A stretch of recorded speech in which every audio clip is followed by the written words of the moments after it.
আসসালামু আলাইকুম। আমি Linkon Akter, next gen news BD চ্যানেলে আপনাকে স্বাগত। শুরুতেই জানাবো আজকের গুরুত্বপূর্ণ আপডেট সংবাদগুলোর শিরোনাম। আজ থেকে মনোনয়নপত্র বাতিল ও গ্রহণের বিরুদ্ধে ইসিতে আপিল শুরু। ত্রয়োদশ জাতীয় সংসদ নির্বাচনে প্রার্থিতা বাতিলের বিরুদ্ধে আজ থেকে শুরু হচ্ছে আপিল কার্যক্রম।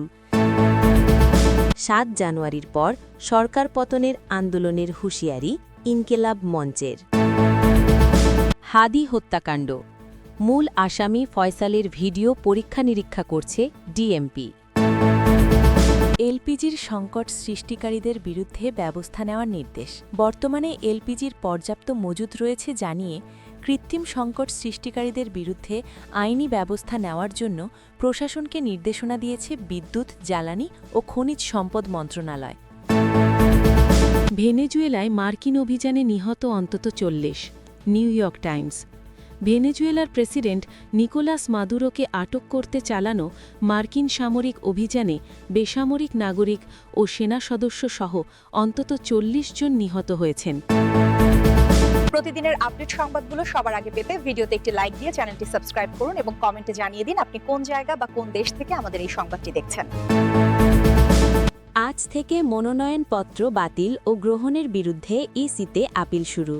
ত্রয়োদশ জাতীয় সংসদ নির্বাচনে প্রার্থিতা বাতিলের বিরুদ্ধে আজ থেকে শুরু হচ্ছে আপিল কার্যক্রম।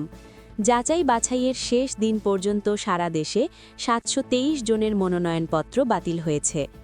রোববার ৪ জানুয়ারি বিকাল ৫টায় শেষ হয় ত্রয়োদশ জাতীয় সংসদ নির্বাচনের মনোনয়নপত্র বাছাই।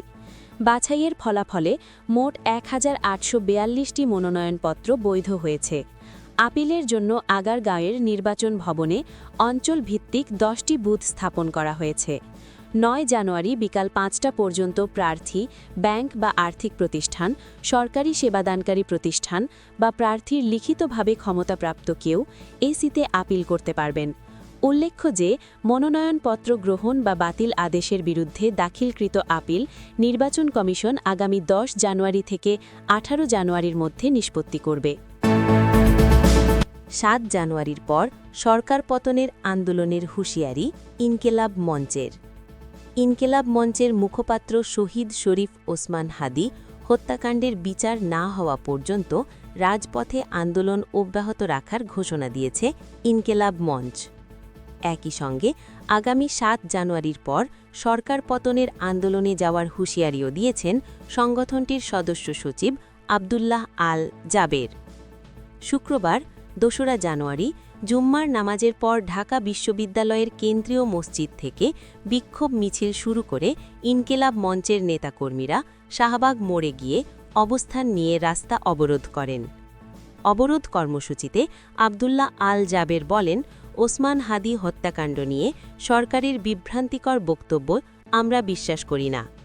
হাদিকে হত্যা করা হয়েছে কারণ তিনি বাংলাদেশের স্বাধীনতা, সার্বভৌমত্ব ও ভারতীয় সাংস্কৃতিক আধিপত্যের বিরুদ্ধে স্পষ্ট অবস্থান নিয়েছিলেন।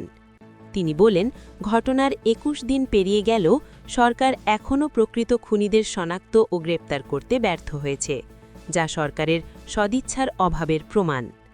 সরকার আগামী ৭ জানুয়ারি চার্জশিট দেওয়ার কথা বললেও শুধু ফয়সাল করিম মাসুদের বিরুদ্ধে চার্জশিট দেওয়া হলে তা গ্রহণযোগ্য হবে না বলেও জানান তিনি।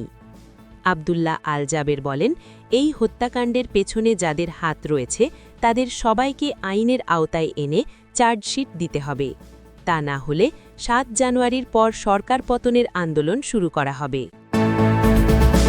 হাদি হত্যাকাণ্ড, মূল আসামি ফয়সালের ভিডিও পরীক্ষা নিরীক্ষা করছে ডিএমপি। ইনকিলাব মঞ্চের মুখপাত্র শহীদ শরীফ ওসমান। হাদি হত্যা মামলার মূল আসামি ফয়সালের ২টি ভিডিও বার্তা পরীক্ষা নিরীক্ষা করছে ঢাকা মহানগর পুলিশ ডিএমপি। শনিবার ৩ জানুয়ারি দুপুরে রাজধানীর ঢাকা রিপোর্টার্স ইউনিটিতে ডিআরইউএ আয়োজিত এক অনুষ্ঠানে সাংবাদিকদের প্রশ্নের জবাবে ডিএমপি কমিশনার শেখ মোহাম্মদ সাজ্জাদ আলী এ তথ্য জানান। ডিআরইউএর শফিকুল কবির মিলনায়তনে A4 Bashundhara paper crab best reporting award ২০২৫ অনুষ্ঠানে প্রধান অতিথি হিসেবে উপস্থিত ছিলেন ডিএমপি কমিশনার। হাদি হত্যাকাণ্ডের মূল আসামি ফয়সালের ভিডিও বার্তা নিয়ে প্রশ্ন করা হলে ডিএমপি কমিশনার বলেন, ভিডিওটি আমরা পেয়েছি এবং সেটি পরীক্ষা-নিরীক্ষা করছি। পরীক্ষা-নিরীক্ষা শেষ হওয়ার পর এ বিষয়ে আনুষ্ঠানিক বক্তব্য দেওয়া হবে। তবে তদন্তের স্বার্থে এই মুহূর্তে এ বিষয়ে আর কোনো মন্তব্য করতে রাজি হননি তিনি। আগামী 12 ফেব্রুয়ারি অনুষ্ঠেয় 13তম জাতীয় সংসদ নির্বাচনকে পুলিশের বর্তমান প্রধান অগ্রাধিকার বা টপ প্রায়োরিটি হিসেবে উল্লেখ করেন ডিএমপি কমিশনার।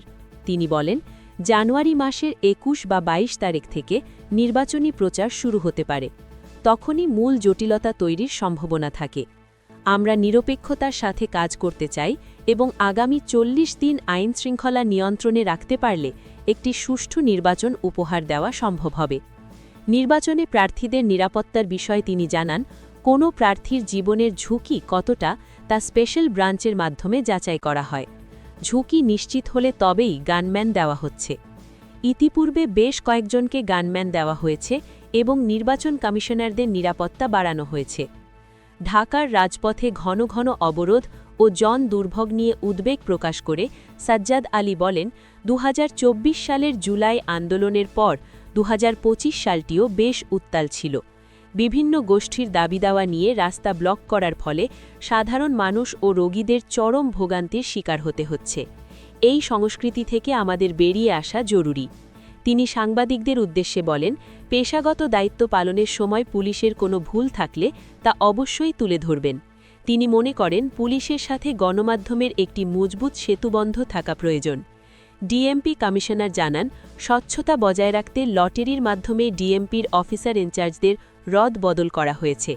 যদিও এতে কিছু প্রশাসনিক ও কৌশলগত অসুবিধা হচ্ছে, তবুও পুলিশ সদস্যরা সর্বোচ্চ চেষ্টা দিয়ে কাজ করে যাচ্ছেন। বর্তমানে ঢাকা মহানগরীর অপরাধ পরিস্থিতি নিয়ন্ত্রণে রয়েছে বলেও দাবি করেন তিনি। এলপিজির সংকট সৃষ্টিকারীদের বিরুদ্ধে ব্যবস্থা নেওয়ার নির্দেশ। বর্তমানে এলপিজির পর্যাপ্ত মজুদ রয়েছে জানিয়ে কৃত্রিম সংকট সৃষ্টিকারীদের বিরুদ্ধে আইনি ব্যবস্থা নেওয়ার জন্য প্রশাসনকে নির্দেশনা দিয়েছে বিদ্যুৎ, জ্বালানি ও খনিজ সম্পদ মন্ত্রণালয়। রোববার 4 জানুয়ারি মন্ত্রণালয়ের এক বিজ্ঞপ্তিতে এই তথ্য জানানো হয়। এতে বলা হয়, লক্ষ্য করা যাচ্ছে খুচরা পর্যায়ে এলপিজির বাজার স্বাভাবিকের চেয়ে ঊর্ধ্বমুখী। বিষয়টি লক্ষ্য করে বিদ্যুৎ, জ্বালানি ও খনিজ সম্পদ মন্ত্রণালয়ের উপদেষ্টা সংশ্লিষ্ট বিভাগের সচিব ও দায়িত্বপ্রাপ্ত কর্মকর্তাদের নিয়ে জরুরি বৈঠক করেন। বৈঠকে পরিস্থিতি বিস্তারিত পর্যালোচনা করা হয়। উদ্ভূত পরিস্থিতিতে এলপিজির বাজার স্বাভাবিক করার বিষয়টিকে সর্বোচ্চ গুরুত্ব দিয়ে আজ রোববার বিদ্যুৎ, জ্বালানি ও খনিজ সম্পদ মন্ত্রণালয়ে এলপিজি অনার্স অ্যাসোসিয়েশনের নেতারা এবং এলপিজি অপারেটরদের সঙ্গে আজ বিকেল 3টায় জ্বালানি বিভাগের সচিবের সভাপতিত্বে বৈঠক হয়। বৈঠকে চলমান এলপিজি সংকট বিষয়ে আলোচনায় ঠিক আছে পর্যবেক্ষণগুলো তুলে ধরে বিজ্ঞপ্তিতে বলা হয়, দেশে এলপিজি গ্যাসের পর্যাপ্ত মজুদ আছে। স্থানীয় খুচরা বিক্রেতারা বাজারে কৃত্রিম সংকট তৈরি করেছে। যদিও বিশ্ববাজারে মূল্যবৃদ্ধি এবং জাহাজ সংকট ও কিছু কিছু কার্গোর ওপর নিষেধাজ্ঞা আরোপ করায় আমদানি পর্যায়েও কিছু সংকট তৈরি হয়েছে। প্রাপ্ত তথ্য থেকে দেখা যায়, গত নভেম্বর মাসে এলপিজির আমদানির পরিমাণ ছিল 1,05,000 মেট্রিক টন, অথচ ডিসেম্বর মাসে আমদানির পরিমাণ বৃদ্ধি পেয়ে হয়েছে 1,27,000 মেট্রিক টন। অর্থাৎ আমদানি বৃদ্ধি হলেও বাজারে এলপি গ্যাস সরবরাহ কমে যাওয়ার কোনো যুক্তিসঙ্গত কারণ নেই বলে জানিয়েছে জ্বালানি বিভাগ। সভায় জানানো হয়, দেশের প্রায় 98% এলপিজির চাহিদা বেসরকারি খাতের আমদানিকারকদের মাধ্যমে পূরণ করা হয়। তবে বিভিন্ন বৈশ্বিক পরিস্থিতির কারণে লাইসেন্সপ্রাপ্ত 32টি কোম্পানির মধ্যে মাত্র 15টি কোম্পানি 2025 সালের জানুয়ারি থেকে ডিসেম্বর পর্যন্ত 12,58,152.45 টন এলএনজি আমদানি করতে সক্ষম হয়। বাংলাদেশ এনার্জি রেগুলেটরি কমিশন এ মাসে এলপিজি সিলিন্ডারের মূল্য বৃদ্ধি করতে পারে জেনে খুচরা বিক্রেতারা এই সংকট তৈরি করেছে বলে এলপিজি অ্যাসোসিয়েশনের নেতা এবং আমদানিকারকরা জানিয়েছেন। আজ সন্ধ্যায় এলপিজি সিলিন্ডারের দাম 1,253 থেকে 1,306 টাকায় বৃদ্ধি করেছে বাংলাদেশ এনার্জি রেগুলেটরি কমিশন। বিজ্ঞপ্তিতে আরও জানানো হয়, ইতোমধ্যে গ্রিন ফিউয়েল বিবেচনায় অ্যাসোসিয়েশনের পক্ষ থেকে উত্থাপিত কিছু দাবির বিষয় সংশ্লিষ্ট কর্তৃপক্ষের সঙ্গে আলোচনা করে দাবি নিষ্পত্তির উদ্যোগ নেওয়া হয়েছে। LPG operators association of Bangladesh LPG বাজারে সৃষ্ট কৃত্রিম সংকটের বিষয়ে বিবৃতি প্রদান করবে। তাছাড়া পরিস্থিতি স্বাভাবিক করতে জেলা ও উপজেলা প্রশাসনকে মোবাইল কোর্ট পরিচালনার জন্য মন্ত্রিপরিষদ বিভাগ ও স্বরাষ্ট্র মন্ত্রণালয়ের মাধ্যমে পদক্ষেপ নিতে অনুরোধ করা হয়েছে। এসব পদক্ষেপের ফলে এলপিজির দাম দ্রুত স্বাভাবিক হয়ে আসবে বলে আশা প্রকাশ করে বিদ্যুৎ, জ্বালানি ও খনিজ সম্পদ মন্ত্রণালয়। ভেনেজুয়েলায় মার্কিন অভিযানে নিহত অন্তত 40। New York Times. ভেনেজুয়েলার প্রেসিডেন্ট নিকোলাস মাদুরোকে আটক করতে চালানো মার্কিন সামরিক অভিযানে বেসামরিক নাগরিক ও সেনা সদস্য সহ অন্তত 40 জন নিহত হয়েছেন। নিউ ইয়র্ক টাইমসের এক প্রতিবেদনে এই তথ্য জানানো হয়েছে। নাম প্রকাশে অনিচ্ছুক ভেনেজুয়েলার একজন জ্যেষ্ঠ কর্মকর্তার বরাত দিয়ে প্রতিবেদনে বলা হয়েছে, এই হামলায় সৈন্য ও সাধারণ মানুষসহ অন্তত 40 জন প্রাণ হারিয়েছেন। মার্কিন কর্মকর্তাদের উদ্ধৃতি দিয়ে নিউ ইয়র্ক টাইমস জানায়, স্থলবাহিনী নামানোর আগে ভেনেজুয়েলার আকাশ প্রতিরক্ষা ব্যবস্থা অকেজো করতে একটি বড় ধরনের বিমান অভিযান চালানো হয়। প্রতিবেদনে উল্লেখ করা হয়, ভেনেজুয়েলার আকাশ প্রতিরক্ষা ব্যবস্থা গুড়িয়ে দিতে 150টিরও বেশি মার্কিন বিমান মোতায়েন করা হয়েছিল, যাতে সামরিক হেলিকপ্টারগুলো মাদুরোর অবস্থানস্থলে সেনা নামাতে পারে। তবে নিহতের সংখ্যা বা অভিযানের পরিধি সম্পর্কে হোয়াইট হাউস বা পেন্টাগন থেকে তাৎক্ষণিকভাবে কোনো আনুষ্ঠানিক মন্তব্য পাওয়া যায়নি। এর আগে শনিবার ভোরে এক নাটকীয় অভিযানে মাদুরো ও তার স্ত্রীকে আটক করে যুক্তরাষ্ট্রে নিয়ে যায় মার্কিন বাহিনী। প্রেসিডেন্ট ডোনাল্ড ট্রাম্প এক ঘোষণায় জানান, ভেনেজুয়েলায় একটি নিরাপদ, যথাযথ ও বিচক্ষণ অন্তর্বর্তীকালীন ব্যবস্থা নিশ্চিত না হওয়া পর্যন্ত যুক্তরাষ্ট্র দেশটি পরিচালনা করবে। নিউ ইয়র্কের একটি আদালতে প্রসিকিউটরদের দাখিল করা নতুন অভিযোগপত্রে মাদুরো দম্পতির বিরুদ্ধে যুক্তরাষ্ট্রের টন টন কোকেন পাচারসহ আরও বেশ কিছু অপরাধের অভিযোগ আনা হয়েছে। তবে এই অভিযানের সমালোচনাও শুরু হয়েছে। বিশ্লেষকরা সতর্ক করে বলেছেন, এই পদক্ষেপ আন্তর্জাতিক আইন লঙ্ঘন করেছে এবং মার্কিন কংগ্রেসকে এড়িয়ে যাওয়া হয়েছে। এর ফলে ভেনেজুয়েলা সহ ওই অঞ্চলে দীর্ঘমেয়াদী অস্থিরতা তৈরি হবার ঝুঁকি রয়েছে।